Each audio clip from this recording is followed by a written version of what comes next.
Denmark is sending a large number of troops into Greenland, according to local reports.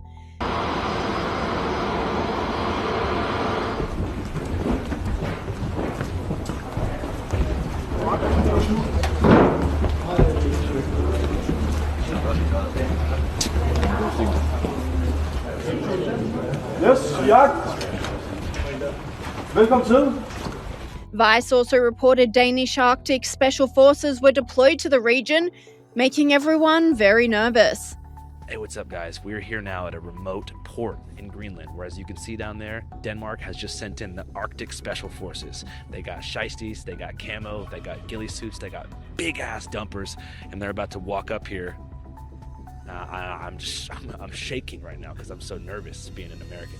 What I find funny about all this is everyone's saying, no, there's no problem, everything's cool, and just more troops. Planes keep coming, ships keep coming. We got the special forces here unloading their weapons. There's a troop buildup. We've been saying it all along. Hello, brothers. How you doing? What regiment? What regiment are you with? So all the politicians are saying, yeah, no, everything's fine, nothing to see here. But as we were in the port this morning, 2 warships came in. The airport is being inundated by troop transport after military plane. These guys here are like full on night vision glasses, silencers, SEAL Team 6, Special Forces kind of shit. And we're going, well, what's happening? And every time we ask the question, no one will give us any answers. Online commentators mock the footage, with this person saying they're equipped with the wrong type of gear. And this person agrees, saying armed with Danish pastries.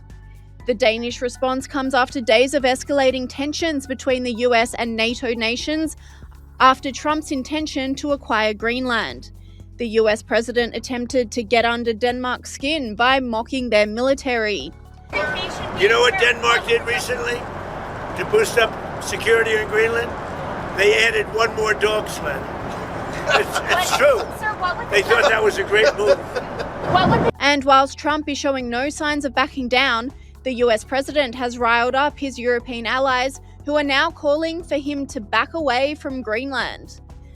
And so any decision about the future status of Greenland belongs to the people of Greenland and the Kingdom of Denmark alone.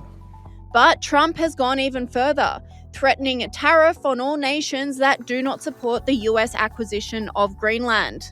Put a 25% tariff, which is, by the way, about 7 times more than they would have to pay by raising their drug, like 7 times. This wasn't like a little bit more, 7 times more. And I may do that for Greenland too. I may put a tariff on countries if they don't go along with Greenland, because we need Greenland for national security. So I may do that. I'll give you a little, I'll take you out of that. In fact, that'll end up being the story. But actually, this is a much bigger story because we're reducing healthcare by numbers that you haven't seen. So, whilst many in politics and the media are slamming Trump for his defiance on the issue, commentator Glenn Beck agrees with the president, saying the US needs Greenland. I believe we do need Greenland, not as a 51st state, maybe as a protectorate, it would be nice. Not by force, not by military. It has rare earth minerals, and it is strategically placed in such a place that it is essential for us if you are preparing for war. He is preparing us for a couple of things. A digital war, where we are fighting who's going to win AI. A currency war, whose currency is going to be dominant, who's going to actually be responsible for the financial well-being of at least the Western world, and I think a hot war. And so he is taking all of the assets that we need, oil, energy, that's coal, electricity, nuclear, all kinds of tech, not just AI, but military tech. Democrat Senator John Fetterman broke with ranks to support Trump as well. Do you think military force is really an option from the Trump administration? No. I think that's wrong. No, that's not an option. And for me, though, it's also undeniable that, one, this is not a brand new conversation. Truman and other in the past offered to buy it there. And now I also remind people it's actually closer to us geographically, North America, to Denmark and Europe, to technically that too. So it's not an absurd idea. Not at all.